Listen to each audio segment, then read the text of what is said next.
Jatend piny William Ruto kwa oganda Jokenya mondo obed gi geno ni gik moko dhi bedo maber. E twak mare ne od bura mamalo kod od bura mar Senate, Ruto yango ni nengo chiemo kod pek mar ngima osedok piny e bwo higa achiel mokalo. Kaka jafwambo marwa Kristo Wino leronwa, Ruto olero ne jod bura ni en kod yie gi okenge ma oseketo mar duoko piny pek mar ngima, tego uchumi kod bero ngima jopiny. Kata odoko ni jopiny kod jotend ute lamo osebedo ka seyo sirkal mare kuom jwang'o oganda Jokenya gi pek mar ngima kaachiel gi chal marach mar uchumi, jatend piny William Ruto onyiso jopiny nitiere ler mamienjo bang' mudho. We haven't been watching helplessly and doing nothing as adversity took a toll on the economy and undermined the livelihoods and well-being of the people.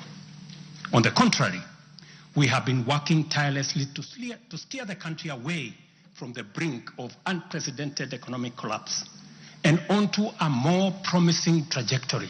E twak mare mar ariyo ne od bura mamalo kaachiel kod od bura mar Senate, jatend piny opako okenge matelo mare oseketo mar duoko piny pek mar ngima e bwo higni ariyo mokalo. Is that while we may not be where we would like to be, we are certainly not where we were 2.25 years ago.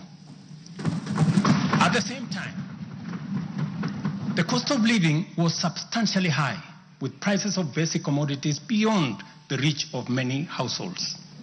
Today, I'm proud to report that the macroeconomic indicators point to a positive turnaround and an upward trajectory. Ruto osungo chenro mare mar miyo jopur mbolea e nengo moyweyo, okang' ma owacho ni oseyaro dero mar chiemo e pacho kae, kendo tieko chenro mar nyiewo chiemo kowuok e pinje maoko. Today, Kenya boasts substantial national stocks. 47 million bags of 90-kilogram bags of maize are in our stores. 8.8 million bags of beans, 10.4 million bags of wheat, and 2.1 million bags of rice. Slowly but surely, we are building a food-secure Kenya, where families need not to worry or worry less about their next meal.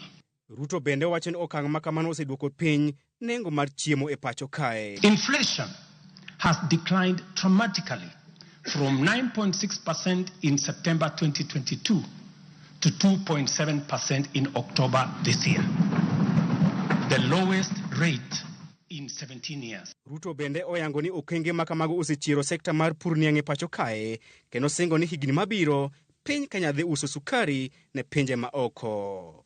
All 17 sugar factories across Kenya are now operational, producing at impressive levels, while 4 new sugar factories are under construction.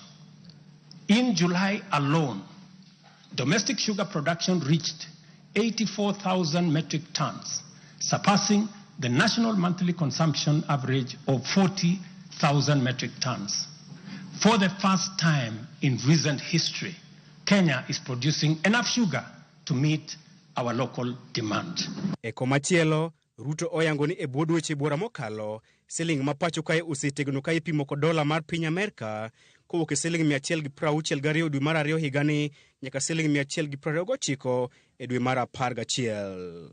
The shilling has stabilized significantly, appreciating from Kenya shillings 162 to the dollar in February 2024 to Kenya shillings 129 today. A remarkable gain of 20%. E twak mare mar ariyo ne od bura mamalo kaachiel kod od bura mar Senate, jatend piny William Ruto onyiso geno mare ni piny owacho mar Kenya Kwanza oseketo okenge mopie mar miyo oganda Jokenya fuong'ruok kaluwore kod pek mar ngima. Kristo Wino, Ramogi TV, Parliament Buildings, Nairobi.